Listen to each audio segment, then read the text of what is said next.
Titles, go. How many ways to say Asian? No stash.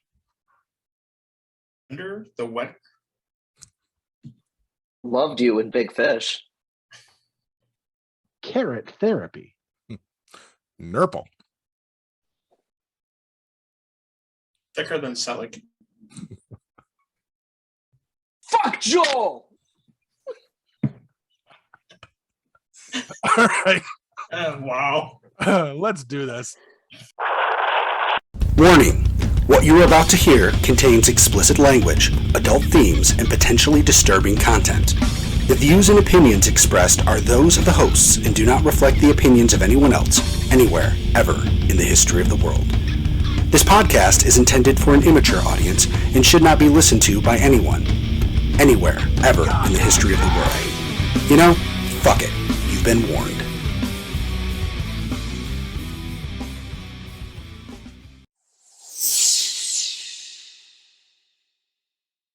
Hello and welcome to this week's edition of Geek Pod. I'm your host, Paul.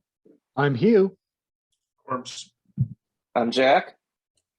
And we got no stash tonight. Kev's feeling under the weather. He's taking it off. Wetter? What the hell is wetter? The weather. I took your advice. I got the cough drops this week. There you go. Oh, that's what it is. This is going to be fun. Guys, what's got you geeked? Well, I don't have a geeked. I have a freaked. I've got what's got me freaked. Let me tell you guys a story. So, I don't think I mentioned it, but for Easter, we got our 10-year-old daughter a new bicycle. She's growing out of the old one. We got her a new one. And since we're trying to get more exercise, we decided to break out we're going to break out our bikes. We went and we bought a bunch of like water bottle holders and all sorts of stuff. Anyway, so the first step of this is I have to go down to the basement and get mine and my wife's bikes. So I go down there, the bikes are all in a corner, plus this one bike that just randomly got left in our yard once, and I grabbed it because, free bike, but we don't use it. Anyway, all the bikes had fallen over and all the pedals had gone into each other's spokes, okay, which makes a mess. So I'm down there in my cramped, cluttered basement, and I'm trying to get this out. I'm like, motherfucker, god damn it. I'm like, wow, fuck it. And I hear, what's wrong? I'm directly under the living room. I hear, what's wrong? I'm like, the goddamn fucking pedals are stuck. I couldn't even get it out. I was just like, blood pressure. I'm like, it's stuck. I can't get it. So I finally get the bikes free. I get the first one outside. I'm bringing the second one. My wife comes down. She's like, what was all that yelling about? I said, I told you. I mean, maybe you didn't hear me, but I told you when you asked that the bikes were stuck together. She's like, what are you talking about? I'm like, when you heard me yelling downstairs and you said, what's wrong? She's like, I didn't say anything to you.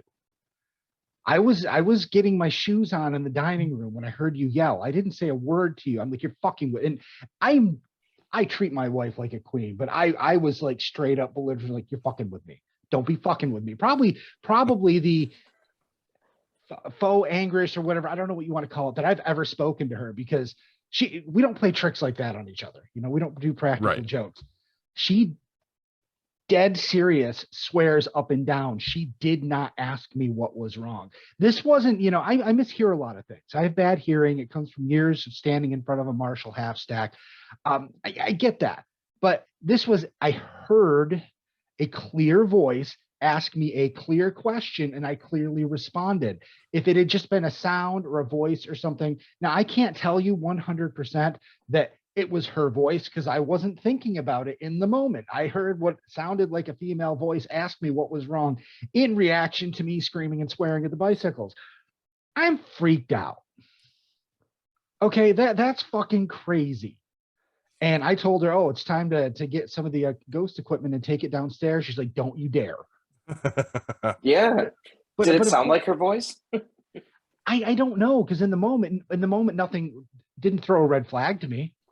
I mean I can't, at that time I wasn't, when I heard what's wrong, I wasn't going, does that sound like my wife's voice? I just reacted, I didn't think about it. She asked me the same thing. But we're a little freaked out. But here's the thing, she's lived in this house for 42 years almost. Mm-hmm. This is the house she grew up in. Nothing has ever happened here, and I don't know why. we're just really, really kind of freaked out and not sure what happened. Wow. Yeah. I mean, it wasn't even, if she had never said to me, what was that all about? I wouldn't have brought it up, because I thought she heard my response. I never would have had any idea. It was that clear to me, the back and forth, that I never would have second guessed it until she said something. Wow. That's crazy. Was this her parents' house, or like what's Yeah. the story? Okay. Yeah, it's her parents' house. They moved in when she was really, really young. They bought it, and she lived here her whole life. Went to college, moved out for a few years, met me, and then we bought the house and moved back. So, Well, somebody really likes how old is the house though? I mean, the house isn't that old. I don't know off the top of my head. I think it was built in the 30s. I mean, as far as we know, no crazy deaths, but you would think that something would have come up before. I mean, the only weirdness that she's ever had is her dad used to smoke, and he was a very, very powerful character. He had a very deep voice like this, and I mean, everybody, loved him, and he was the room. When he walked into the room, he became the room. I'm told. I never got to meet the man. And once in a while, she says that she can smell his cigarette smoke in the house. But that was only when we first moved in. That really could have been just a little cigarette smoke stuck between two cracks of paint somewhere, It wasn't anything that we really, were freaked out about. And, I tend to be the skeptic, but I mean, this was, if this had been evidence on a fucking ghost show, it would have been something really good. Yeah. I mean, Are you because I by heard like it. Are you by like a dead end or a cemetery? No, Okay. Okay. nothing Sorry, keep weird. going. Nothing weird happens on this street. This was all houses built by, they had the developers came in and they built a bunch of houses that all kind of look the same, that kind of thing. You can't really tell, Paul, because they flipped up where the door is and the porch and stuff. But there's like 3 houses on this road that look exactly the same, and then there's a few others that look like each other as well. So they kind of staggered them. Every 3 or 4 houses was the same style. But yeah, I mean, there's no history. Not aware of anything happening around us either with our neighbors. I mean, the neighbor on one side, actually neighbors on both sides are the people that were living there when she was a kid. Wow. Still. Wow. Yeah, it's a little crazy. Yeah. But she won't let us investigate, huh? I don't think she. You stir shit up. You stir shit up. That's very true. Yep. And that's the opposite of what she wants. Yeah. Yeah. And I guess I think that if this is a place that should not have any reason for activity and you stir shit up and bring it, it's not going to be a friendly residual spirit because nobody fucking died here. There's no residual spirits. There's nothing going on. It's something else. I don't need that shit in my house. Right. So are you gonna do some smudging around the house? Burn some sage? I'm not going to do a fucking thing. I'm going to pretend it didn't happen after this podcast. I'm done talking about it once we move on. Right. No. but I'm serious, Hugh, though. We should get a couple pizzas, maybe a 30 rack or 2. And then we should all come over and try to go ghost hunting and do this together when she's out of town, us 4, and Kev when he's feeling better. Yeah. No, that's the opposite of what he just said. Yeah, I know, but that's why I'm bringing the beer Jack, in, because it's a happy thing. We have actual places we're going. You haven't told them about that, have you? We haven't discussed this portion yet. Okay. We're slowly bringing him back into everything. Okay. Jack, we're going ghost hunting. Paul and I have dropped tons of money on equipment. Paul has places lined up. I mean, it's a Geek Pod thing. Oh, yeah. I've been already twice in my past. I've done it before. It's fun. Nice. All right. We'll definitely be. Let's do it. But not here. We're not doing Not it here. Okay. All right. Nice. Corbs, what's got you geeked? Oh, I got a couple of things. Last weekend was my first golf outing of the year, so got out for the first time, so that was pretty cool. But the major news for me is I told you guys my brother was looking for, it was in line for kidney donation. I mentioned it a while back. He was going on dialysis. So last Wednesday, I think Wednesday afternoon, he went in to have like whatever it is, the port, whatever, put into his stomach to do the kidney dialysis. And Friday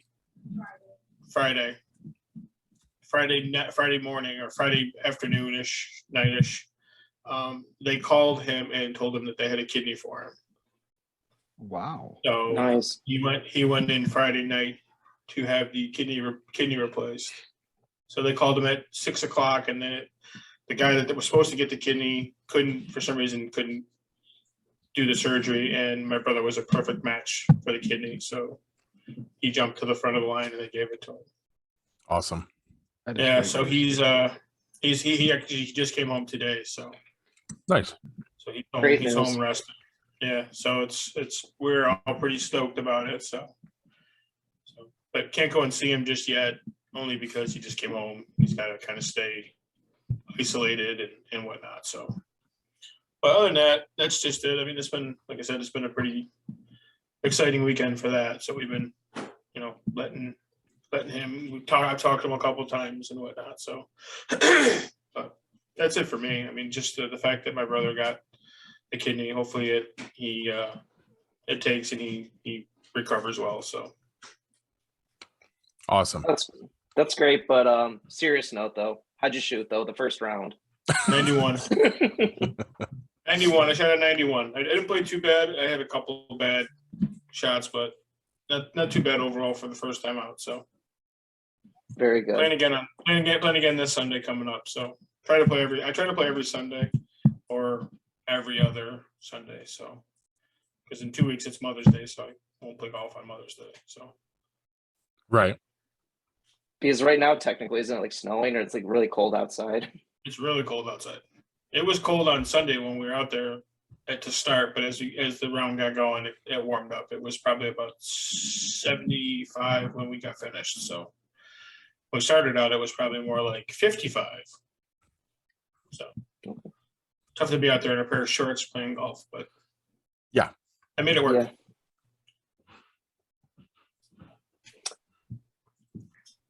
All right. Which got All you right. geeked? Go to it. So I know I've already mentioned it a couple times, but a month tomorrow is Star Wars Celebration, and I'm really getting geeked for it, really hardcore. So I'm in Facebook groups, Instagram groups. Just like I was driving home from work on Friday, and I told you guys a couple weeks ago, I'm getting Anthony Daniels and Carl Weathers pictures.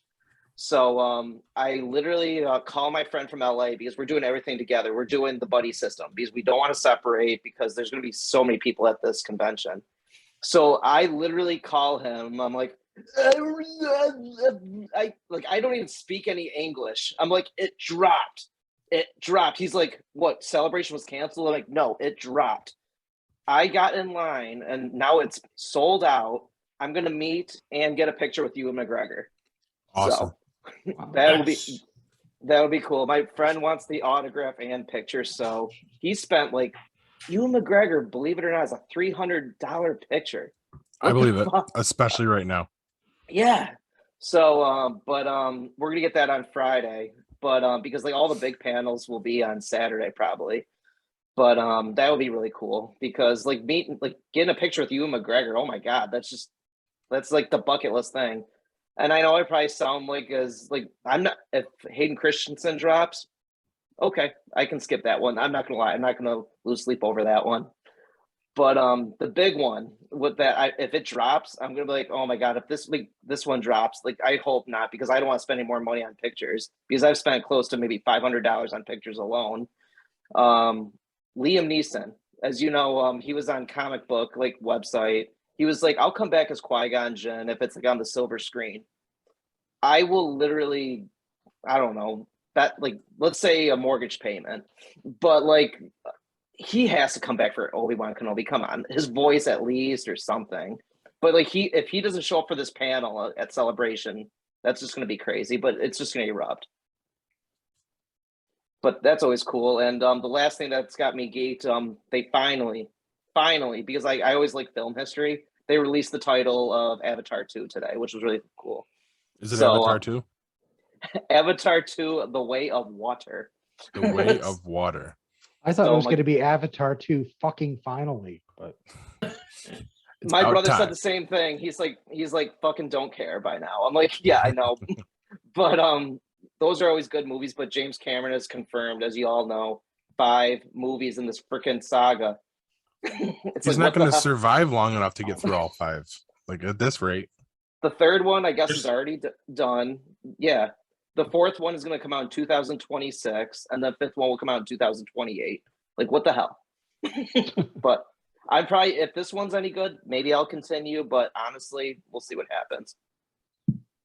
I mean, each time they come out, you're going to have the nostalgia factor again because it'll be like 20 years in between anyway. Yeah. So The big thing was, I guess, they filmed underwater, and it's filmed in like 4D. It's revolutionary. That's what James Cameron does, and he just makes everything perfect. He's a Oh, nitpicker. you've been to 4D before. Doesn't it spit on you or some shit like that? it spits on you, it shakes you out of your seat, punches you in the dick. It's Not one of my No. proudest moments. You know, the cost of that picture really bothers me. And, you know, part of this is just my experience, you know, with bigger names, because we do local cons and they're, you know, it's not huge names. Generally, you know, if you pay for something, you know, it's 10, 15 bucks. Back when we had good Star Trek conventions here, I mean, I met most of the good portion of the cast of Star Trek Next Gen and got their autographs and didn't have, I mean, we didn't pay anything. The convention paid them to be there and they signed shit because they were happy. And I'm talking like, you know, Nichelle Nichols, you know, I mean, she's, you know, Hollywood royalty practically. You know, John Delancey, I couldn't even go through all of them because, you know, there were like, there was a span of like 5 years where just about everybody but Patrick Stewart, you know, showed up. Even William Shatner, I got his autograph. We didn't pay for the autograph. Well, no, we did, but it wasn't like, you know, $300. I think it was like $70. But you know, Ewan McGregor, he is an actor who is still in Hollywood right now. You know, I understand when it's a smaller actor who really doesn't have another income stream. I kind of understand, you know, paying a lot for something like that for just a picture. But it bothers me when someone who's making millions in Hollywood is charging you $300 to stand there for 2.5 seconds. potentially 500. behind plexiglass. Yeah, Exactly. I mean, he should be, you know, he should be doing it because you are the reason he's making millions in Hollywood. That just bothers me. I mean, they should throw him a couple grand to be there, 10 grand. I don't know what the going rate is, but you know, $300 a picture on top of that. How many? They opened up the line. Do you know how many people? Was there I like a don't- limit? I 1,000, don't- 2,000? I don't know, but I know the convention can only hold like 2,000 people at a time. So it's only a select amount. But still, like you said, Hugh, it shouldn't be that much. Like, it shouldn't be anything. Like, you shouldn't have to pay for this. I agree. I don't like that. So That's because the whole school of thought on how these conventions and guest signings work has changed. Everything goes off of a guarantee now. Like, they are guaranteed that they're going to make X amount of dollars at a show, and whatever they don't make is now the promoter has to pay the difference.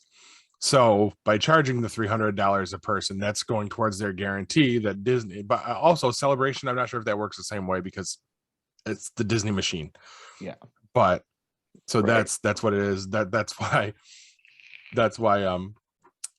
guys like the comic book men, when they're busy off doing other podcasts and hanging out by the bar, they're not making their guarantee. So promoters have to make up that money. But we will see. But it'll be fun. But Hugh McGregor apparently just got married. Maybe he'll be paid for his honeymoon. I don't know. Yeah. You paid for the rose petals for his honeymoon already. So I didn't even buy a piece of paper for that rose petal. Yeah. you got to look him straight in the eye when you meet him and be like, loved you in Big Fish. I was gonna go with Moulin Rouge on that one, but no. But Big That Fish is more your where- style. That's yeah. It is. But no, Big Fish is actually my favorite Hugh McGregor movie, believe it or not. I had to rack my brain to come up with a movie that wasn't like one of the big sci-fi movies of his.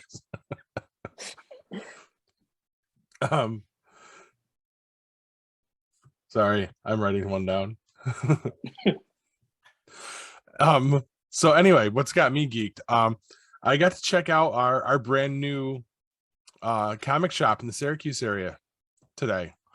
I popped in over in Camillus, right on Genesee Street, dropped into Funky Town Comics. It's a cool little indie comic shop.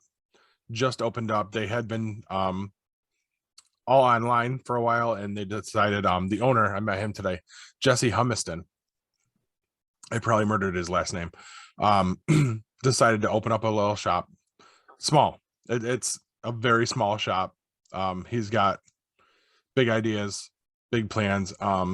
He's kind of partnered up with a good friend of the show, Jeff Watkins.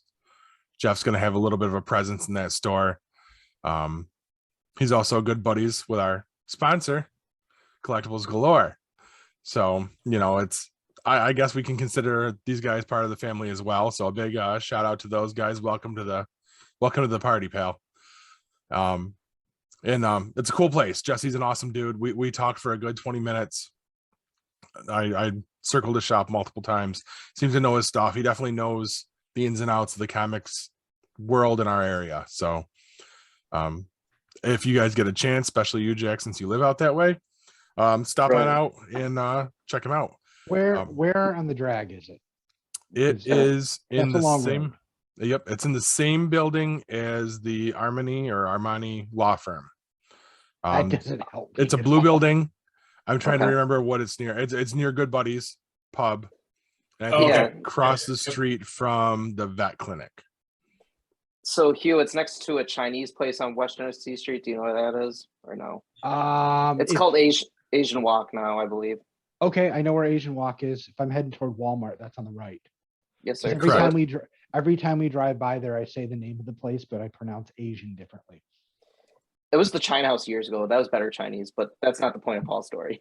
And I'm just saying, you know, that I just realized that probably sounds absolutely horrible, but it's just, you know, one of those things you just do every time you go by someplace. And my wife looks at me and she's like, how many different ways are you going to find to pronounce that one word? How many ways to say Asian? I love it. Now, I want to ask you, Paul, do you feel like our area can support another comic shop? With their location, yes, because there isn't anything really out there. If it had showed up into Syracuse proper, like the rest of the ones, no. But that's not the issue we're having. So we've got enough in our area. I'm saying maybe we should eliminate one of them, and I've got a pretty good suggestion on which one should go. But yeah, that's about it. So Jesse, if you're checking this out, love the shop today. It was great meeting you. And guys, give them a shout out. Jesse, What up? Thanks for the catch on that one. Totally not where I was going. Check them out if you get a chance. And I'm well, you stone kind of sober stopped, and I'm like, yeah, Yep. okay.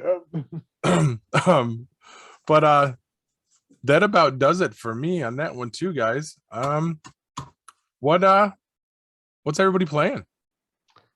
I went down an old road this week, and because I had been playing around with Fallout and excited about my impending Steam Deck in my far, far future, I started playing Portal, the original Portal, again this evening. And man, that game is so good and it holds up. Has anyone here played Portal? I've heard of it. Shame on you, Paul. It'll Yes. run on any old computer you have, probably. Go on Steam, buy Portal 1 and 2. Immediately play it. You can finish it, even with your limited play time before we get back together next week. But you got to understand, Portal is a touchstone. Like Portal 2, if you made a list of perfect games, Portal 2 would be in contention for the number one spot. Nice. Portal 1 is still excellent, but they just improved everything in Portal 2. It's like the perfect sequel. But it's an experience. So many things, gaming touchstones come out of that. The cake is a lie, and you just have to play it because it's different than anything that came before and has influenced everything that's come since. Nice. It's an incredible puzzle platformer that is written with an intelligence that I'm glad. It sounds like you don't know a lot about it because I don't want to ruin it, because believe it or not, first-person games are usually less about the story and more about the action. This is a puzzle simulator, let's call it, that is completely about the story, but you don't even realize you're being told the story until, holy shit, what is going on? And it just escalates across both games, and it's masterful. Nice. That was a good description without giving it away, Hugh. Because Portal 2, I used to play in college all the time. Oh, It was so great. good. So good. Really good. I will have to check it out at some point then. Yeah, I can't imagine it's more than $10, the first one at least. Gotcha. Corbs, you playing anything? Baseball. That's Yes. it. Yeah, baseball. That's it. Still balling. Okay. Yep. Still touch my balls. Sweaty balls. Pretty balls. Jack? So Hugh said the old road. I'm going to say an old dusty road for mine because I went down the God, game. you went to Oregon Trail, didn't you? No, actually, I went to the original Game Boy from the early '90s. I have one of those still. So yeah, I stole it from my brother. But I was playing Killer Instinct. Did you guys ever play that game? Wow. Not on Fighting the game. Game Boy. On the game, I know I can play it on any system with color, like probably like Super Nintendo or like Xbox, but I played it on the Game Boy. But as we all know, it's like Mortal Kombat or Street Fighter. But you guys have all played it. Yeah, you've all played it. It sounds like. But the character that I always used to use in Killer Instinct was Gladius. I'm probably saying it's wrong, but the alien, like he would turn into a blob and the super punch, and it was really cool.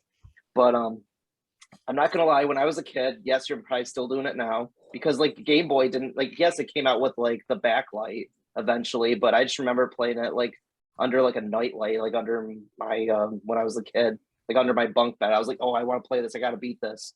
But yeah, I probably did that last night too. But it's such a fun game though. Like it's just simple. It's like button mashing, but yeah, you guys hit it all on the head right there. I could have played it in color. I could have played with better graphics. Nope, I chose the old Game Boy route. Outstanding. Mine is the fact that WWE 2K22, the first DLC dropped. We got our Banzai Pack that included new characters such as Omos, former American Ninja Warrior contestant Casey Catanzaro, Yokozuna, Rikishi, and Umaga. Ask me how many of the new characters I've used. How many of the new characters have you used? Big old fat zero. Gotta use fucking Rikishi. At some point I will, but I haven't yet. I've still been tweaking stuff for any of our GeekPod fans that are anxiously awaiting more downloadable content from us, including our new show that I put on there called Geeked. We've got an arena, the whole show, the whole deal. I think the version that went up though, I got to figure out how to pull down because I think it saved before I actually finished everything. So most of it just looks like the AEW ring. Since Nice. With the Banzai Pack though, Paul, do they have like Taka Michinoku or like Funaki in that? no, they went Banzai, I think, because Yokozuna. Oh, right. Okay. So, but that about does it. That dropped literally. We're doing this on Wednesday. That dropped yesterday on Tuesday on April 26th, and it kind of threw me off. It wasn't an automatic download for me. I actually had to go in and say, get this, even though I already had the season pass. So, did it automatically download for you, Hugh, or did you have to do the same thing? I haven't turned it on, so Oh, I okay. have to turn on my PlayStation. Gotcha. All right. Well, seeing as we don't have Kev here to do the tabletop review, I'm going to go ahead and say we throw it to commercial break and we'll come back with the news. What do you say, guys? Works for me. All right. Perfect. Stick with me. We'll be right back.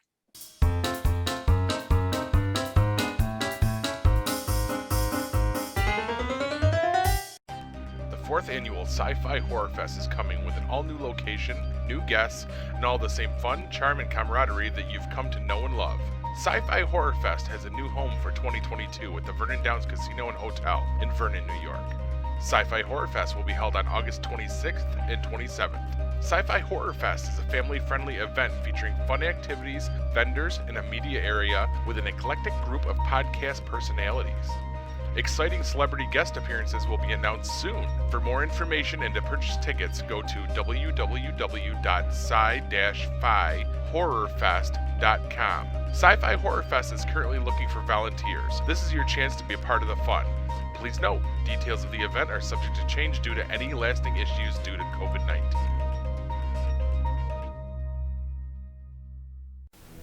Looking for the hottest new comic on the shelf or a keyback issue to complete your run? How about that rare statue or action figure that you've scoured the internet looking for? Come to Collectibles Galore, located in North Syracuse with ample off-street parking. Collectibles Galore has a huge selection of comics, toys, and rare pop culture items you won't find anywhere else. Comics Galore is always buying comics and toys and will give you the fairest price for your collection. New customers get 15% off their first purchase in store. Collectibles Galore for all of your pop culture needs. Stop in and see for yourself why Collectibles Galore is the king of comics.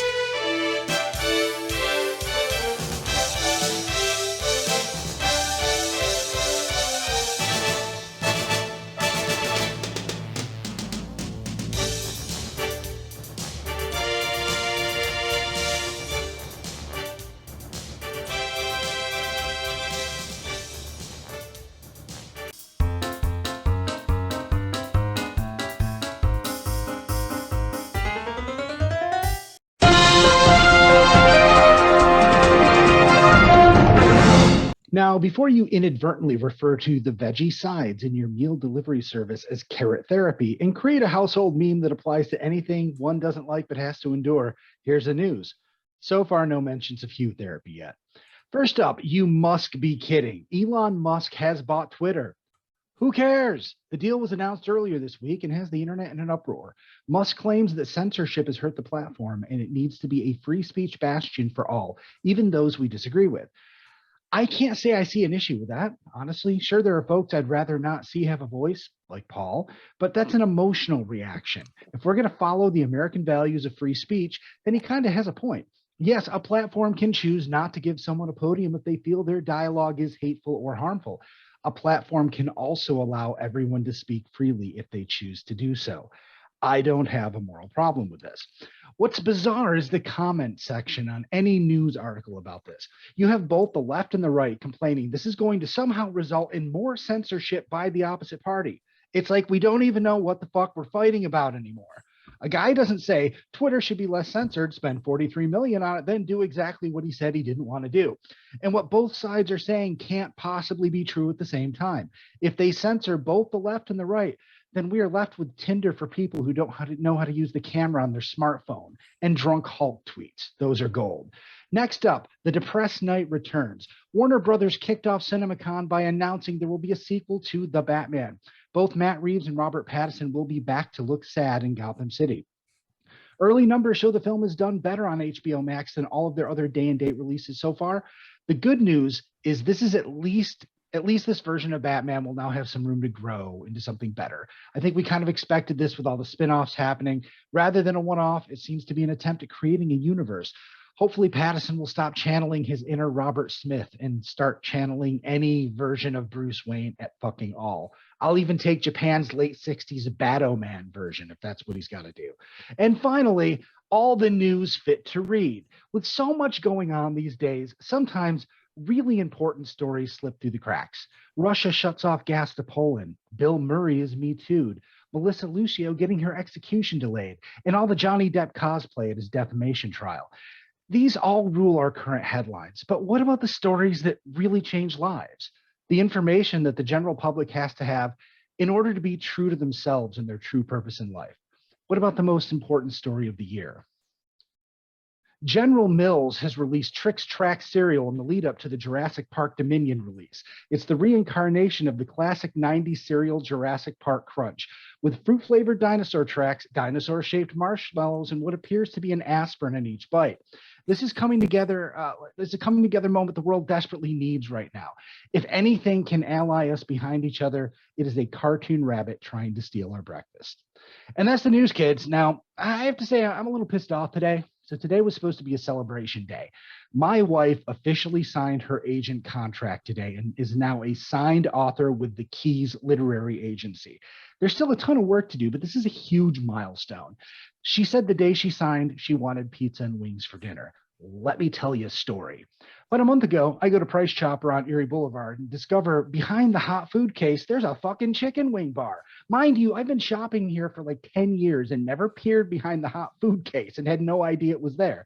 That day, I grabbed 2 of each wing to try them. There were plain, some flavors, and breaded wings. And the breaded wings were the best we've ever had. And my wife loved them.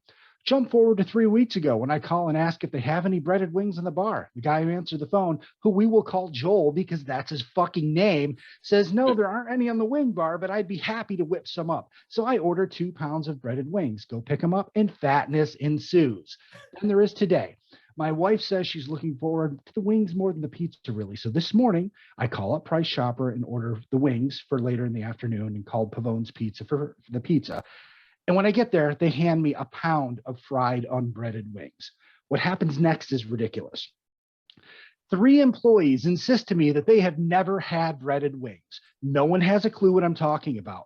The girl who took my order keeps saying, we don't bread wings. We never have. I fucking bought them there twice in the past month. What in the actual chicken fried but not breaded fuck?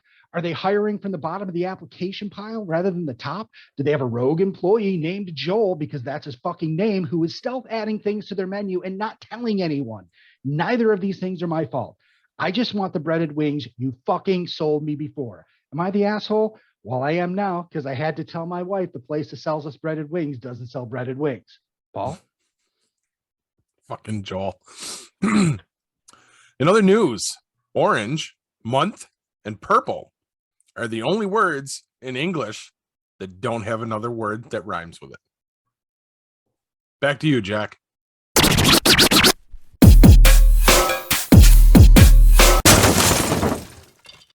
Wow.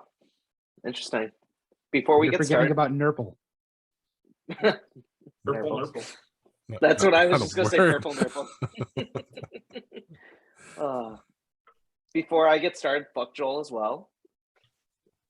All right, so this week for trivia, let's talk about movies that actors passed on. So we'll give you a couple examples before we get started. The movie Forrest Gump was for John Travolta, but he passed that on, and it went to Tom Hanks. Another one was Al Pacino was supposed to be Han Solo, but that went to Harrison Ford. But we'll give this one a little comic book savvy for this one, because we all like Guardians of the Galaxy, hopefully. Guardians of the Galaxy 2, as we know, Kurt Russell played Ego. Who was the actor that was supposed to play Ego? Come on, Paul, this is all you. You must know this. I don't. Oh, come on. He's done chick flicks. He's done guy movies. Guys want to be him. Girls love him. McConaughey? Matthew McConaughey. There you go. And thank you, Corbs. And then this last one you should get. This one's pretty easy. In 1993, there was a little script called Elf created. And this was passed on an actor because he had 4 #1 hits in 1994 come out. But he did not want to do it. Years later, it went to Will Ferrell that played Elf. Who was Elf written for? Adam Sandler? No. That's what I would have went with too. Jim Carrey? Jim Carrey. There you go. You guys got your trivia questions this week. All right. We're going to go harder next week. Sorry, guys. Those ones were reasonably easy, I guess, if you knew. Did you actually know that about McConaughey, or were you guessing? You. No, I said, It was Corbs Me? who said that. I guessed that, sorry. motherfucker. Jesus Christ. Look in the right spot. Jesus Guys, Christ. just look No, so it much was a alike. guess. It's Yeah, so much alike. No, it was a guess. I mean, when you mentioned like chick flicks and guys and girls, and I was like, I was thinking, all right. exactly. All right. now when Because you started into it, Jack, when you said there are movies that people passed on, I'm like, okay, this is all about people who died during movies. Yeah. That's No. what It's I like thought. every answer has to be Brandon Lee. you took it. Was he Brendan Lee or Heath Ledger? Very true. No, but also Matthew McConaughey did Tropic Thunder. And do you know who that part was written for? Do you know that one? You know how he played Ben Stiller's agent in Tropic Thunder? We'll do a little bonus one right now. because this one just spur of the moment. Tropic Thunder, Matthew McConaughey was Ben Stiller's agent. Who was supposed to be the agent in Tropic Thunder? But that actor was in rehab, actually. That's why he couldn't do it. Oh, it wasn't what I was thinking then. He's a comedic actor, but he can do drama too.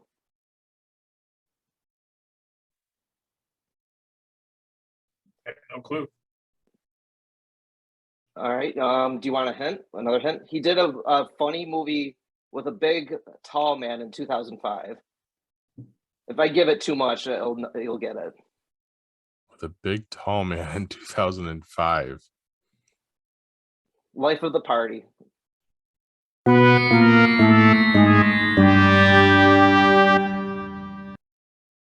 All right. Hugh, do you want to take a guess? Nope. Nope. Yeah, All right. close. Corbs, you want to take one guess and then? I got nothing, man. All right. Paul? Billy Crystal. No, we've all seen this movie, and that actor would be Owen Wilson. Who the fuck was the big, tall man in 2005? It was Vince Vaughn. He's Vince tall? Vaughn's like Wedding Crashers. he's 6'5", bro. Oh, I didn't know that. Didn't you go measure him when he was here? No. He was here. You're right. A couple times. Yeah. They're making a sequel to that movie that they filmed here. Nice. Was that any good? I never even saw it. Yeah, no, it wasn't good. Okay. I watched it. I want 2 hours of my life back. So when he comes here to film it second, I'm going to go and ask him for 2 hours of my life back. Well, there you go. Let us know how that works out. I'm going to. All Just right. like the Bring just like ice the packs. Yeah. Just like the Family Guy clip where you could be like, you're a big phony or something like that. I'm gonna bring Coke and beer because that's what that movie was all about. Yeah, it was the Binge, right? The Binge. It's Yes. it's based on The Purge. It's a parody. Parody of The Purge, but it's all about they have outlawed drinking and drugs. And Except for one day a night- year. One day a year on your 18th birthday. Once you turn 18, it's illegal for one night a year. And Nice. so everybody goes out and gets fucking wasted, and they have all these like rage parties and like mounds of cocaine and That totally sounds like Syracuse. it does. All right. So I get to do that on my 18th birthday next year because I'm 17. Last week, weren't you like 53? Yeah, I age weird lately, so Easy there, Benjamin Button. I age backwards on the Benjamin Button of this group. Because every group has a Benjamin Button. Honestly, I've never seen that movie to be. Neither have I. No. Yeah. Definitely not in my wheelhouse. Yeah, I don't really care to see that movie. Yeah. My All right. ex-girlfriend's like, well, let's watch that. No way. I'll rather just take something else. That's how I feel about most movies you guys talk about. Speaking of movies, sounds like it's a good time for Corb's classic movie review. Cue the You music. sure? I think so. Henry. Cue the music. There's no music. I don't hear any music. Should I wait? Yeah, hang on one second. Oh, Jesus.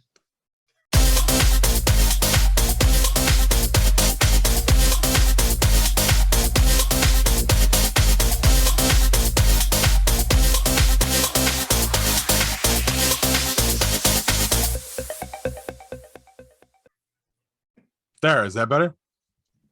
No. All right. Well, I guess we're doing this, huh? Hopefully. All right. So That's kind of the point. that is the point. You're right, Hugh. I got to see something. Give me a second. I'm not prepared. Just watching Moon Knight. Yeah, that's Sorry. going to be a fun talk, isn't it, Paul? I mean, it all Yeah. depends.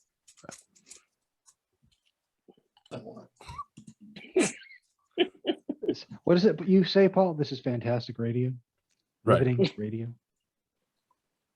I feel like they called you right after Moonlight, and they'd be like, what did you think, Paul? Did you like it? They're like, yes, it was fantastic. But we'll get into that later. All right. So movie I chose this week is Raiders of the Lost Ark. this actually kind of plays into Jack's question too. So first, renowned archaeologist, university professor, expert in the occult, man of adventure, Dr. Indiana Jones is hired by the U.S. government to find the Ark of the Covenant, a secret artifact which is believed to hold the 10 Commandments. Assumed to contain the unfathomable destructive force, Indiana Jones travels to the dangerous mountains of Nepal and then to the mysterious Cairo, where he teams up with his old flame, Marion, his friend, Sala. But this is a frenzied race against time, and the road to the Covenant relic passes through Indiana's scheming arch rival, Dr. Renee Balak, and a band of Nazis. Fucking Nazis. Yeah, seriously. Fucking Can, Nazis. can Indiana Jones prevent the Ark from falling into the wrong hands? So, obviously, you guys all know, you've seen this movie. It stars Harrison Ford as Dr. Jones. Who else is in this? Nobody really. Actually, Alfred Molina's in this movie. He's And actually in the very. there's Sala. Fuck, what? John Rhys Davies. Yes. Oh, is that okay? So, Carrie Allen plays Marion, his old flame. I think it's a fantastic movie. You know, it's kicked off the whole Indiana Jones series, which we'll get into at a later date. But to go along with what Jack was saying, movies that were passed on by people, you do know that there was another actor that was supposed to be Dr. Jones. I heard that. I forget who it was though. Mr. Mustache himself, right? Yeah. Tom Selleck. Tom Selleck. Oh, I was just say Hulk Hogan. Tom Selleck. They wanted Tom Selleck to play Indiana Jones, and he passed on it and gave it to Harrison Ford. So, came out in 1981. It's still a classic. There's some, good scenes in it. There's some scenes that, to this day, are pretty cool. The scene where he's in Cairo in the market, and the guy's doing the whole sword twisting thing, and he takes his gun and pulls it out and just shoots him. Right. Nobody realizes this. It came out that he was actually sick with like 102 fever that day. Mm-hmm. And they were like, "Oh, we want you to do this, this, and this, to get him to drop the sword." And he just was like, "You know what? Fuck it," and shot him. And they were like, "Perfect, just leave it." So Yeah, and like we're supposed to believe Han didn't shoot first after that. Come on. So I mean, it's like I said, great movie. It is directed by, I believe it's Spielberg. It is directed. Yes. I don't know. So I'm gonna give it 4 stars. I love the movie. I try to watch it when it's on. I've actually tried to watch all of them in order. It's difficult to do because they're so long, but I've seen the first 3 in order. So, but Are you gonna touch on that, or are you gonna wait until you do Temple of Doom to discuss that? I'll do them. Yeah, I'll do it later. Okay. So. All right. Then you want to hear what I don't Ebert? want to hear what he has. I don't want to hear what he has to say, but I guess we're going to. Well, first of all, I want you guys to give your opinion, since we've done so many of these now. What do you think he gave this movie? I don't see how he couldn't have given it good marks, because I feel like it was an instant hit and a classic right from the get-go. Okay. That's my opinion. Out of how many stars are we talking? We talking 5? I think they go out of 5. Yeah. Out of 5. I'm gonna think he gave it probably 4 or 4.5 stars. At least 4. Yeah. Okay. What do you think, Jack? I'm gonna go low ball at 2.5 or 3. All right. Well, Corbs and Hugh, you nailed it. He also gave it 4 stars. And he has this to say, and let's see if this works out better this week. Raiders of the Lost Ark is an out-of-body experience, a movie of glorious imagination and breakneck speed that grabs you in the first shot, hurdles you through a series of incredible adventures, and deposits you back in reality 2 hours later, breathless, dizzy, wrung out, and with a silly grin on your face. This movie celebrates the stories we spent our adolescence searching for in the pulp adventure magazines, in the novels of Edgar Rice Burroughs, in comic books, even in the movies. There used to be a magazine named Thrilling Wonder Stories, and every shot in Raiders of the Lost Ark looks like one of its covers. It's the kind of movie where the hero gets out of bed wondering what daring exploits and astonishing cliffhanging, death-defying threats he will have to survive in the next 10 seconds. It's actually more than a movie. It's a catalog of adventure. For locations, it ticks off the jungles of South America, the hinterlands of Tibet, the deserts of Egypt, a hidden submarine base, an isolated island, a forgotten tomb, no, make that 2 forgotten tombs, and an American archaeology classroom. For villains, it has sadistic Nazis, slimy gravediggers, drunken Sherpas, and scheming Frenchmen. Fucking Frenchmen. For threats, it climaxes with the wrath of God and leads up to their spectacular development by easy stages with tarantulas, runaway boulders, hidden spears, falling rock slabs, burning airplanes, runaway trucks, sealed tombs, and snakes. Lots of snakes. For modes of conveyance, it looks like right? It looks like one of those old world's fair panoramas of transportation. It has horse carts, biplanes, motorcycles, submarines, ships, horses, trains, and trucks. No bicycles. And camels. And camels. For heroes, it has Indiana Jones, played by Harrison Ford, and his former and future girlfriend, Marion Ravenwood, played by Karen Allen. She's the kind of girl, well, to make a long story short, when they first met 10 years ago, Indiana deflowered her, and that made her so mad at men that she moved to the mountains of Tibet, opened a bar, and started nightly drinking contests with the Sherpas. She'll never forgive him. Almost. The time is 1936. Indy is an American archaeologist who learns that the Nazis think they've discovered the long-lost resting place of the Ark of the Covenant, the golden casket used by the ancient Hebrews to hold the 10 Commandments. Indy's mission? Beat the Nazis to the prize. He flies to Tibet, collects Marion and a priceless medallion that holds the secret of the Ark's location, and then tries to outsmart the Nazis.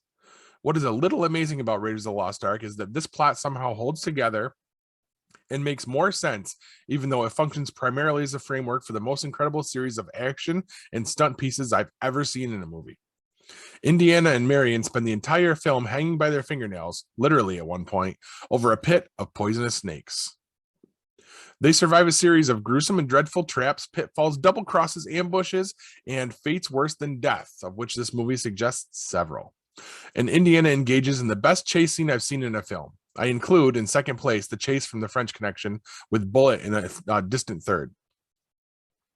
The chase involves a truck, 3 jeeps, a horse, a motorcycle, and an awesomely difficult stunt in which a character is required to make a 360-degree turn of the speeding truck. All of these spectacles are achieved with flawless movie technology brought to a combination of stunts, special visual effects, and sheer sweat.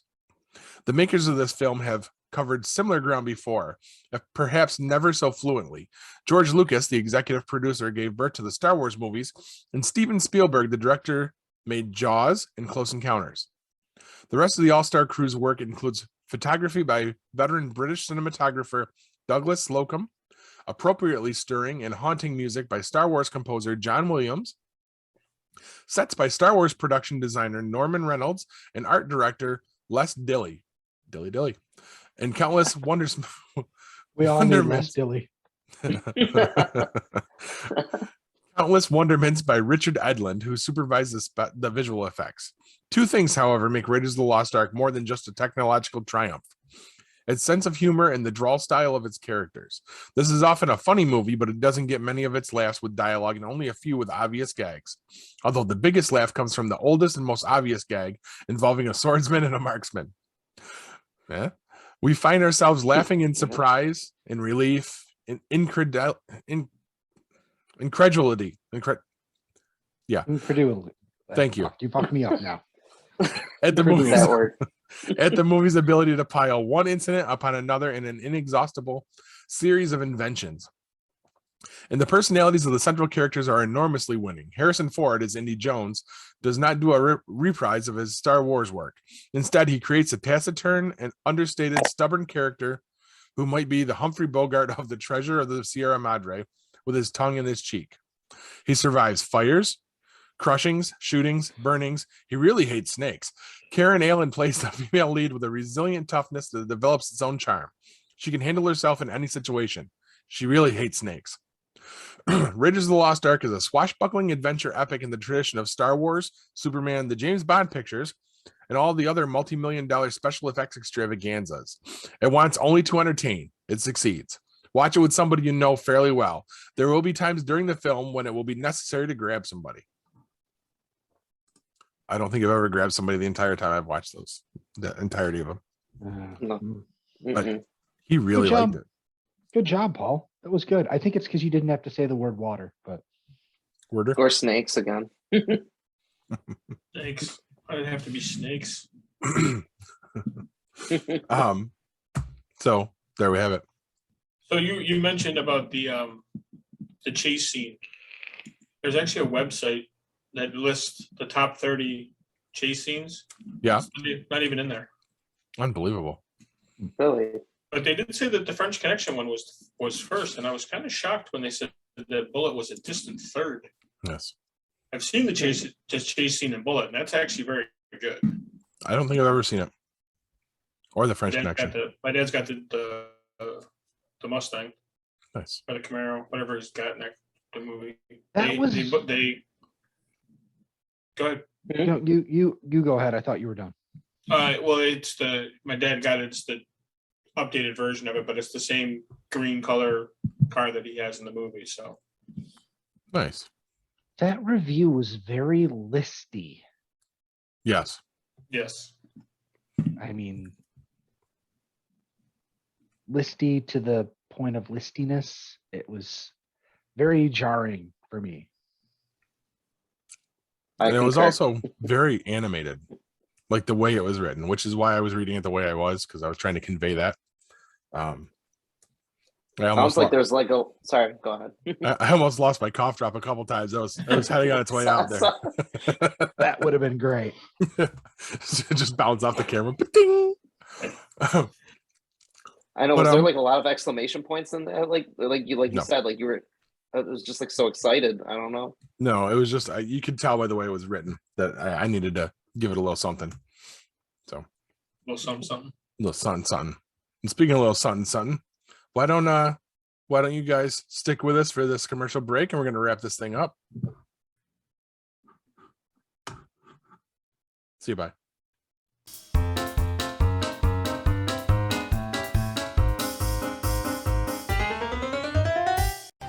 The 4th annual Sci-Fi Horror Fest is coming with an all-new location, new guests, and all the same fun, charm, and camaraderie that you've come to know and love.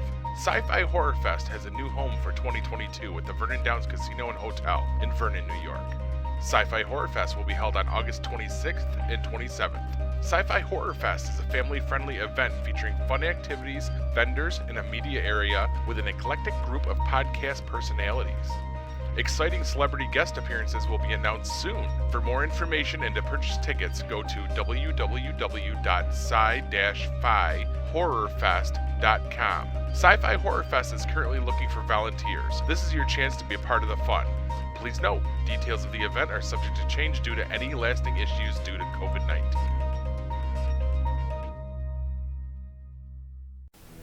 Looking for the hottest new comic on the shelf or a key back issue to complete your run? How about that rare statue or action figure that you've scoured the internet looking for? Come to Collectibles Galore, located in North Syracuse with ample off-street parking. Collectibles Galore has a huge selection of comics, toys, and rare pop culture items you won't find anywhere else. Comics Galore is always buying comics and toys and will give you the fairest price for your collection. New customers get 15% off their first purchase in store. Collectibles Galore for all of your pop culture needs. Stop in and see for yourself why Collectibles Galore is the king of comics.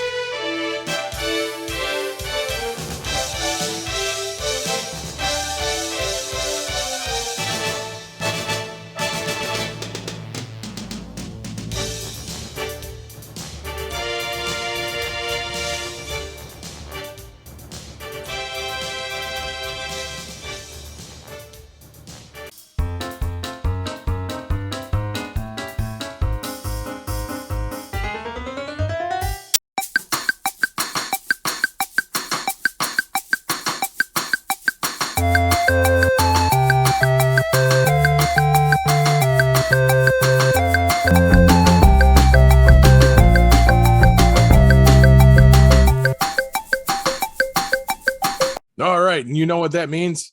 This week's weekly topic, guys. Going a little different with this one. You come into possession of your own time machine. Where are you going? What are you doing? Wow. Do we have to go to the past, or we can go to the future? What? I just gave you all of the rules. Okay.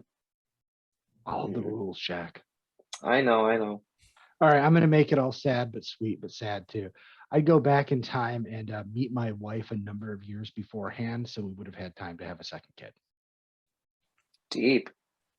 Until you added that last part on, I was totally going to go after you, but now I can't on that one. Yeah. Okay. Dick, you ruin it for me every time.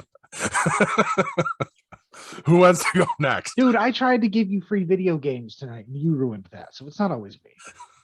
Who the fuck doesn't have a Steam account? And an IT guy who plays video games doesn't not. I don't have one either. I'm not going. You're talking. You all, God. Does it count if my son has a Steam account? No. Close enough. You're in the club. And I'll give you Hugh's on it. He goes on there and gets games all the time. Like it's linked to my email address, so he'll go in and purchase stuff. I buy him like gift cards and stuff like that. He goes in and purchases shit all the time in there, so he loves it. So I'd go back to ancient Egypt, and then I'd go forward to see if we destroyed ourselves. All right. I guess if I could pick something, like I can go the Hugh route, because it would have been cool to meet my dad's father. And I never met the guy because he died in '84 of a heart attack. But apparently my dad said I was just like him, same, like we're the same height and all that. He was a Marine, I guess. He served under MacArthur during World War II. He brought a samurai sword back from World War II, which was really cool. And not for the family they stole it from. Well, it's long story short. Like, I don't want to get into too much of the details, but my dad's mom threw all that stuff out. My dad actually had It's even worse. It's not good stuff to talk about. My dad had like Superman edition, like 2, I think, but his mom threw it out, all that. But like whatever. But I guess from a history standpoint, maybe I would try to go back and try to stop the Lincoln assassination, because I like Abraham Lincoln and seen all that stuff. Like, but I would probably be put in jail to like think I'm the crazy guy. Like, how do you know what's going to happen? But like, you know what? If he'd lived too long, he probably would have fucked it all up and screwed his image up. Actually, it's funny how you say your wife is now published you, which I'm thrilled about. For the past 15 years, I've been actually writing a book myself, and it's a theory of what if. Like, it's like what if scenarios. And like Lincoln, like I was like, if he survived his assassination, what would have happened? This book is like up to 800 pages now, and I'm still not publishing it. I'm still just going to keep adding on and on. But I guess like I would want to go to the future and see what's going on. I don't want to change anything in the past, really. So I'll just go to the future and live the best life I can, not change anything. Nice. Corbs? Oh, God. That's a good one, though. Oh, it's difficult to say, to be honest with you. I mean, there's so many things that you would like to go back and see. Like, I'd like to go back to 1919 and watch the White Sox play in that time, just to see my idol play a baseball game. But like Jack says, we go back in time. Do you save Lincoln? Do you save Kennedy? You know, stuff like that. Just invite voices back. Yeah. That's my child again, the hairbag. So I don't know. I mean, do you go? And then the main question becomes: do you go back and try to financially set yourself up, kind of like in the movie Time Cop? Do you go back and buy stock for family members and then have them just transferred from, down the line to family members, stuff like that? I mean, would you be ethical? Would you not be ethical? Would you go back? Would you go back a couple of years when the Powerball was $1.5 billion? Would you go back to the time before somebody won it and put your name in that pot because only one person won it? There's the ethical conundrum, and then there's just the factual conundrum. Do you go back and change history? And then by changing history, what history do you erase in the process?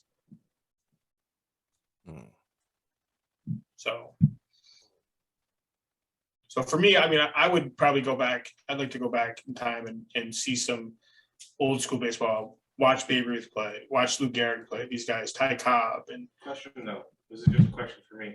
And I'm sorry to bother you, but would you go back and watch Jackie Robinson play? yes. Yes. Yeah. You know, I don't know. What was that? That's my son. He just, with all the commotion, with like No, with the breaking of the did he- color and stuff. Would you go back and want to watch that going on at the time? Yeah. So I mean, yeah. Why don't we all just go back and see the dinosaurs and take some edibles and just enjoy the show? I gotta say though, Corbs, you talk about ethics. I mean, I don't think going back in time and buying stock or winning the lottery, I don't see anything unethical about that. Unethical time travel is going back in time and fucking all your moms so that I'm your dad when I get back here. That's unethical, okay? Oh, that's just fucked up. Buying some stock in Apple, not a big deal. There's plenty of it to go around. true. You know, I just it's that you know, I was likening it back to Marty McFly and Back to the Future 2 when he buys the sports almanac. You know, would you do something to that effect to better financially stabilize your life in the future? I can't say I wouldn't do it because I've actually thought about that shit all the time. I wouldn't bet on stuff like that. I would just invest in things I know are going to be big and just kind of keep rolling it forward and try my best to remember when Bitcoin was at its biggest. Because you do realize you could have spent like, $1,000 on Bitcoin when it first came out and it was like 0.00000017 of a cent for one Bitcoin and be a billionaire. Mhm. Yeah. True. That's the big one. Paul, where would you want to go? You haven't said much. He's watching and contemplating all these. Right. No, I'm very specific. I would go back. He's wondering what our moms all look like. Oh, this is I would go back to like 2008 and make sure that they finish the fucking script for Green Lantern before they start shooting the movie. Yeah. Yeah. Okay. Actually, I have a good one now too. And Maybe I would go and sway them from not having an animated suit. True. And Maybe Green- I will go back in time and not go and chase down my phone like I did those years ago. Hi, it turned out all right. You Yeah, got a great It story. worked out so well for you. If anybody's listening, go to previous episodes of Geek Pod. You might end up fucking it up and then they do kill you instead of let you go. And then you're like, I'm fading away. Oh yeah. True. Oh god, that one actually had some legs. That was a pretty good question. That was a great question. You have I to, came up- now you have to ask Kevin that when he comes back. Maybe we can go back in time and make sure he doesn't feel so shitty and he can be part of it. He should have just drank while it was on camera. Alcohol Instead of kills beforehand? everything. Alcohol kills everything. Was Kevin born with that mustache? I want to go back to a time where he didn't have that mustache. He was born with that mustache. Seriously, that thing is thick. That's Right? You brush it, your comb just comes right off. just snap the comb. Snap. This might be thicker than Selleck's. I'm just saying. Oh, I agree. There's Robert Goulet, Tom Thicker than Selleck. Selleck's, really? Thicker than Selleck's. That's what it's called. Wow. Oh. All right. So let's move it on along to the midstream report. Guys, Steaming? what are you watching? Well, as far as new shows, I started watching Katla on Netflix, which is in an Icelandic language, but they have English dubbing for it, and it's good English dubbing. It's not like most of the Korean English dubbing we get is kind of fucking weird. This is good, and I don't want to give away too much, but the premise of it is these people live on this like volcanic island, And a year ago, the volcano exploded, and it didn't do like a pyroclastic flow or anything like that, but it's been constant ash. And the government has moved just about everyone off the island. Excuse me, but there's still people who live there, a small village, and there's a scientific station. And the strange thing is people start showing up, crawling out of the crevices, covered in ash, like not just ash you can wipe off, like they have to scrape it off. And one is a girl that we're pretty sure died a year ago when it first went off. Another one appears to be a girl who visited the island decades ago and left and moved on, and adult her it still exists. It's fucking bizarre, and I don't know what the twist is, and I might have given away too much already, but I'm really interested to see where it was. I mean, two of the people have connections to the island. The third person so far we've seen just show up definitely died years ago, and not anywhere near this place, but somehow they're there because they're tied to a person that's on the island now. So it's very interesting. Very moody. They've got the atmosphere of an island that's under constant ash assault down. I mean, it's some beautiful but gloomy ash covered vistas. You've always got the fucking volcano spewing smoke into the sky. Really cool. It's Katla, Katla. I think it's only 6, maybe 8 episodes. Definitely looks like it's worth a look. We're enjoying it so far. Nice. That sounds really cool. It is. And right about now is the time to jump into a short series like that, because there's nothing on right now. No, there's not. That's exactly why we started watching it. Yeah. I'm actually catching up on Young Rock now. Oh my God. I started watching that, but my wife really didn't dig it. So that's what happened before, but now that we've started rewatching it, like Kristen's enjoying it. Like she thinks it's hilarious now. So we're just pressing on. And it's a 30-minute like sitcom. So yeah, you can watch it. You can watch a couple episodes in a night. Mm-hmm. But to just go into things that I know we're going to go into anyway. I did want to bring up The Walking Dead. I don't know if we need to talk about Fear the Walking Dead, just because it's fucking stupid. But did you see the news? Yes. The Daryl and Carol show. It's now going to be the Daryl show because That's Carol stupid. has pulled out. Well, do you know the reason? Because okay, here's the thing. Because never in the history of news have I seen them announce something like this and then clarify it with a really good reason, like 20, 30, 40 minutes later. Because I don't know if people were freaking the fuck out. But the reason Carol McBride, Melissa McBride, she's Carol to me. The reason she had to pull out is because the Daryl show is both set in and going to be filmed in Europe, which brings some questions right there. And she's not able to make the move work for her at this time. Wow. Oh, okay. But I don't know. I mean, he must find a boat big enough to carry his his motorcycle to Europe. But that we didn't know that. I don't think that's very interesting. Getting to see a different part of the world. I'm infinitely more excited about that now than I was, and I was pretty excited about it. It sucks that she's not going to be in it, but I mean, I think they can still do it, and they could move her over to Fear if they really wanted to, if they want to keep her going, because that's still filming here. Maybe she can save it. And I mean, I'm sure there's another cast member they could send with Daryl. You don't think there's a cast member they can send? No, I don't think she can save Fear. Oh. Once Walking Dead's over, I'm just giving up for a while. There's too many spinoffs for sure. But when you're done talking about Fear, I'll give you a show that I'm watching right now. Okay, yeah, I'm done. No, we're not done because I watched the Charlie episode. That was this week's. That was this week's, yeah. Yeah. And Any good? No. I felt like I needed to take a shower afterwards because creepy. Yeah, super creepy, especially considering that we find out in that episode that Charlie is 12 years old, about to be 13, and it ends up getting into some very adult themes with a 12-year-old. And I was like, what the fuck is going on? Like, okay, so I'm going to ask this question because I was thinking about this during watching the episode, which was not good. So they say she has radiation poisoning.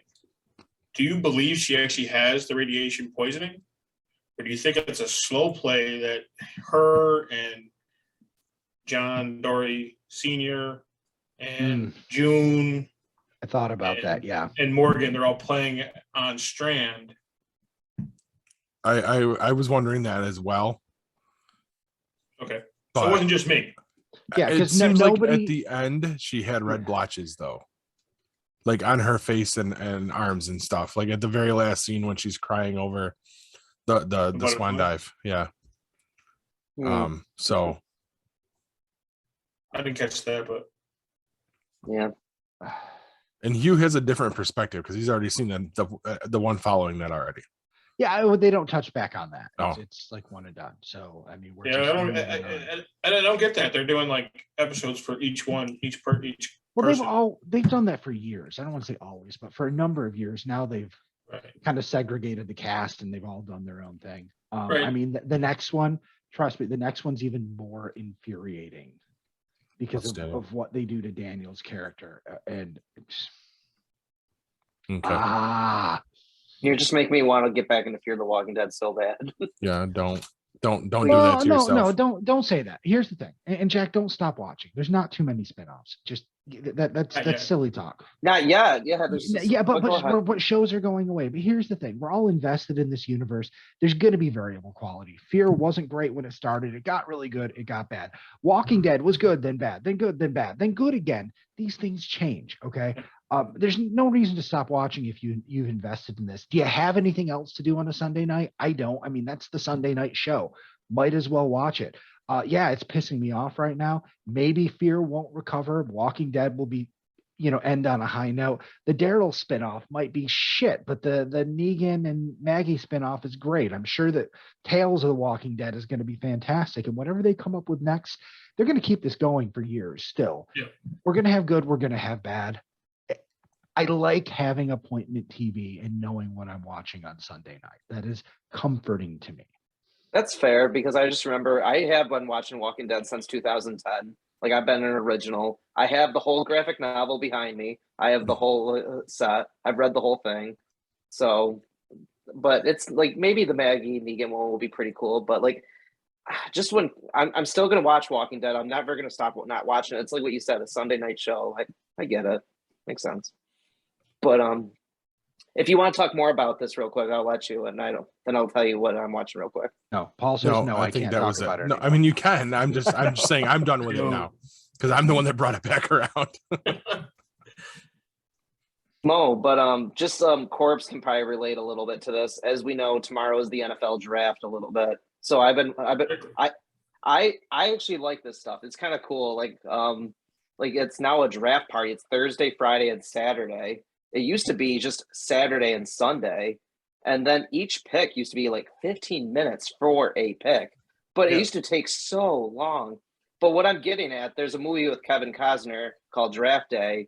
And just it's really cool, Hugh. I know you I know football, but just the strategy behind it. Like, say you're NFL GM, you need certain players for your team. It's just like I would like to be go into one of those like war rooms they're called, and just like see how they orchestrate. Like say like the Philadelphia Eagles are my team. They have the 15th and 18th pick. Are they going to draft out of need? Are they going to draft the best position?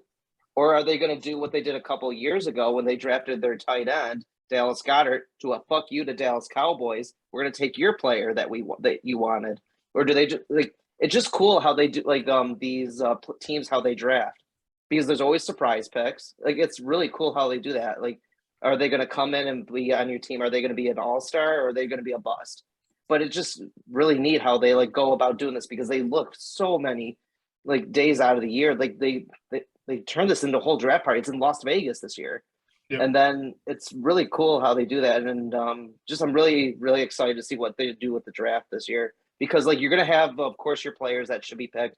But actually, this is the first year in a couple years they don't know who the consensus. Like, what's the word I'm looking for?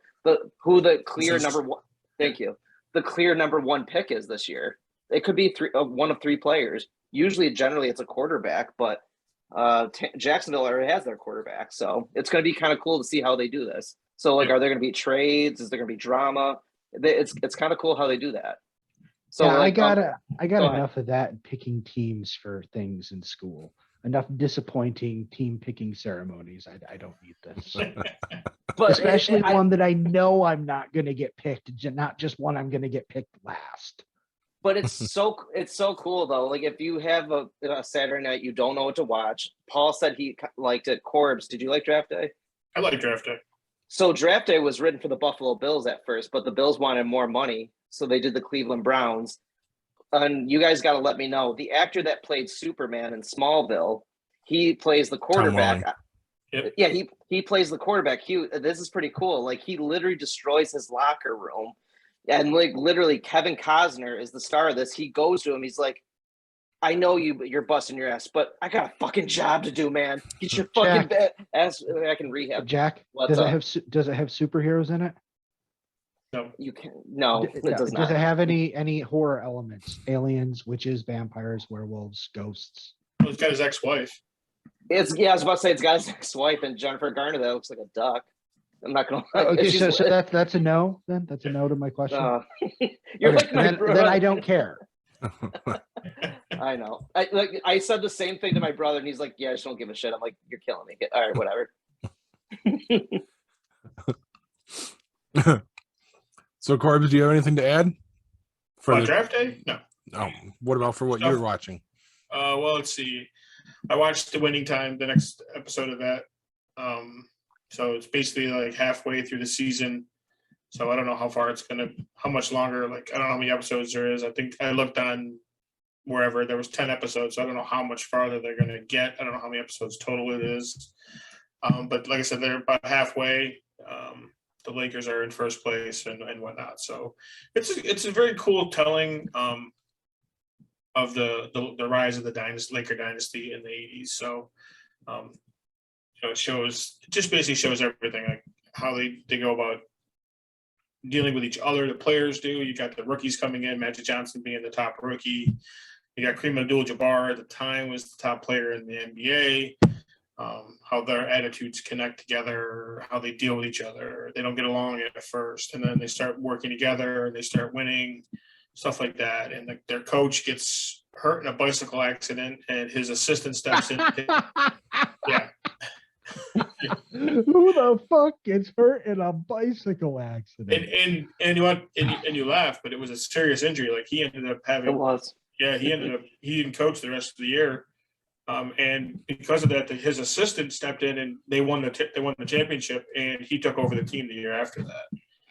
And then halfway through that year, they weren't playing so well, and they fired the guy that took over and hired his assistant to be the head coach, who actually ended up winning him 3 championships. That's Pat Riley.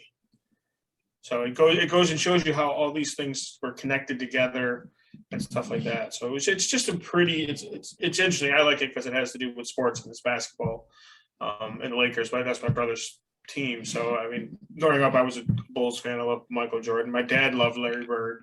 So the three of us had a little rivalry in the 80s going back and forth because my brother and I both played basketball and stuff. So, but it's really cool. I mean, if you guys want to check it out, it's on HBO.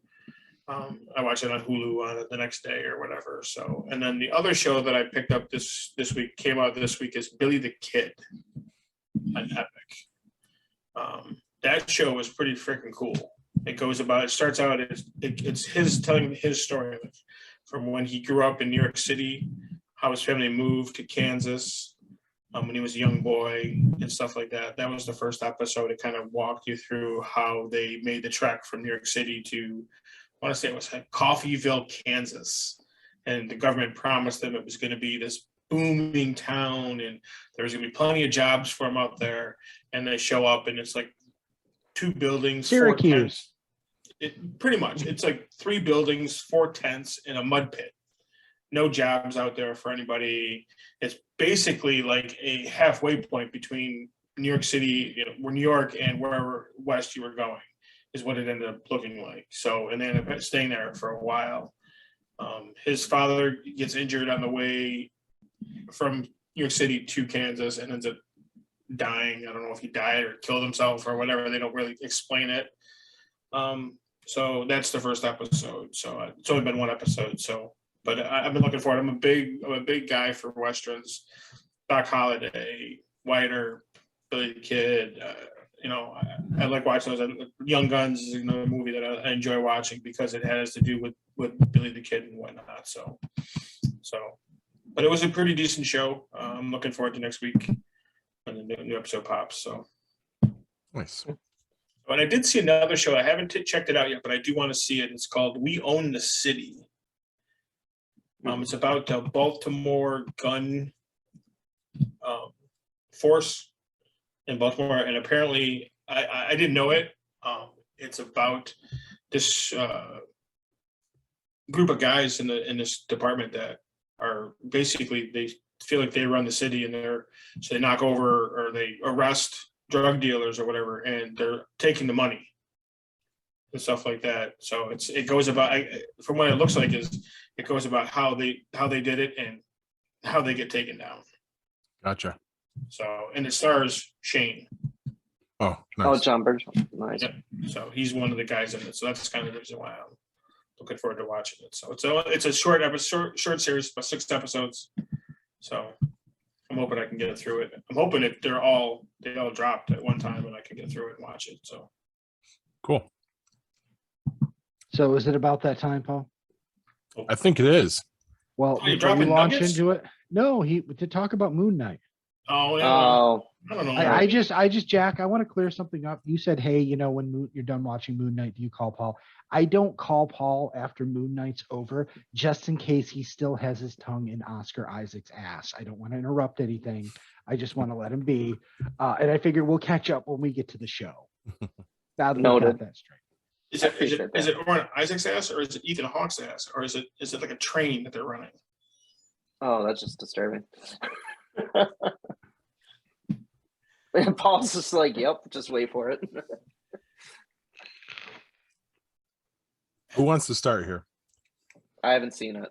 Okay. All right, I was confused. I'm not gonna lie to you. You know what? You're right. The exposition, we needed it. Here's the thing. No casual viewer understood what the fuck happened except for the big picture things they were trying to get across. And I'm not saying that it was bad. Visually, cinematographically, if that's a word, artistically, it was all good. It was very complex, but I think it was too much. And a good example is the Doctor. We're put into this situation, and it seems like Ethan Hawke in the dead world, dream world, whatever, it seems like he's the bad guy. But a little while later, he's actually helping him connect with his other self. Why would he be, first of all, choosing, because he must be choosing it, his arch nemesis to be the person that helps him through the dream world? None of that makes sense. And I just have to say that I feel they could have told all of that story with maybe some of the same beats and people involved in a much less confusing way. Is it? I was wondering maybe if he was doing that because he's trying to get one of them to eliminate the other one. So But he's not actually there. He's not. Right. This was all in Mark's head. Mark chose his bad guy to be his actual afterlife therapist and help him. None of that makes sense. And I think it confused the audience. I mean, at one point, we were wondering if he really was the Doctor and this was the real world. Once we know that's not the case, once we know this is all inside his head, if that character isn't some demon, like personal demon that's chasing him, because at one point that's what it seems like it is, and then it turns out he's actually trying to help him. I don't see that. That's not a clean story in any way. That part is muddled, and I'm wondering if there's going to be a payoff with that next week. Well, here's the thing. I don't think you have time for that anymore. You have to resolve that. Plus the personality that's locked in the box. I thought they were going to open that up this week. There is so much they have to wrap up in one episode. I don't see how it's even possible. It's your season finale next week, isn't it? Yes, it is. I'm going to say that I do agree that this episode came too late in the series. This should have probably been last week's episode. They should have moved it along a little bit further. I do think we needed what we got for basically Mark's origin story, which was heartbreaking. Yeah. That was fucking awful. Mm-hmm. And different from the comics. I mean, it's the same beats. You know what I mean? I mean, there's a something awful happens to him in his childhood years to make this happen. It wasn't a fucking psychopathic mother. But we needed that. We needed it to explain like just how severe his mental illness really is, what caused it, where we're going from there with it. Yeah. I watched an interview today that did say that they are going to reveal who else is in the sarcophagus by the end of this season. I'm calling it now. That is going to be a stinger at the end to pay off into season 2 that they're refusing to admit. And again, the whole thing with the boat ferrying them across went on for too long. That they needed to chop this down, especially if we're getting all of that. And I'm watching the clock tick down on this. I loved this episode because, again, but I am not general audience. You're not the casual fan. Exactly. Thank you. That's what I was looking for. And I'm going to be very interested tomorrow evening when the rest of the family watches this to see what they think of it. But for me, there were so many beats from the comics that they were able to put into this. And it was just astounding to me, like the love and care that went into that for hardcore fans. But just doing service to the hardcore fans isn't going to get you a season 2 of a TV show. So they need to wrap all this up very well. There's a lot that we need to hit in the next episode, but in the interest of time, I'm not going to dive too deeply into this. But unlike you guys, I'm head over heels with the show. I love the fucking craziness of it. I love the weirdness. I'm also a huge Moon Knight fan. Everyone knows that. Well, I mean, I want to love the show. I love weirdness and craziness. I thought Peacemaker was fantastic. Mhm. But it's almost like the guy who created Moon Knight, or Moon Knight's biggest fan who knows everything, got a fan fiction pass to write the script for this TV show. And it's too much for everybody else but the elite level fan. Yeah. So is Steven dead? We don't know. That's what we're led to believe by the end of the episode. Okay. When he falls over the boat and turns to rock. I guess. Yeah. Whatever the fuck it is. Yeah. Okay. So Have you had after credit scenes in each episode, or do you think none? Okay. I watched through probably have- every time because I got burned on that and some of the other Disney Plus shows. So you'll probably, I don't know, maybe you'll have an after credit scene with this one. I think there will be. There always seems to be at least one episode in each of the shows that had one. So, Okay. All right. But I think that about wraps it up because I don't want to go crazy on this. This isn't the Moon Knight show. Oh, that's the Fist of Khonshu. Yes, which we stopped doing a long time ago. Yeah, we used to fist Khonshu for a few weeks straight. It's painful. Paul made me do it. You fisted Khonshu? He had smaller hands. That worked better. Oh. So what do you guys say? You think it's about it? Is it about time to drop the nuggets? I think it is. All right. If what you've done is stupid, but it works, then it really isn't that stupid after all, is it? On that note, megabyte me, bitches, and good night. This has been a GeekPod Network production.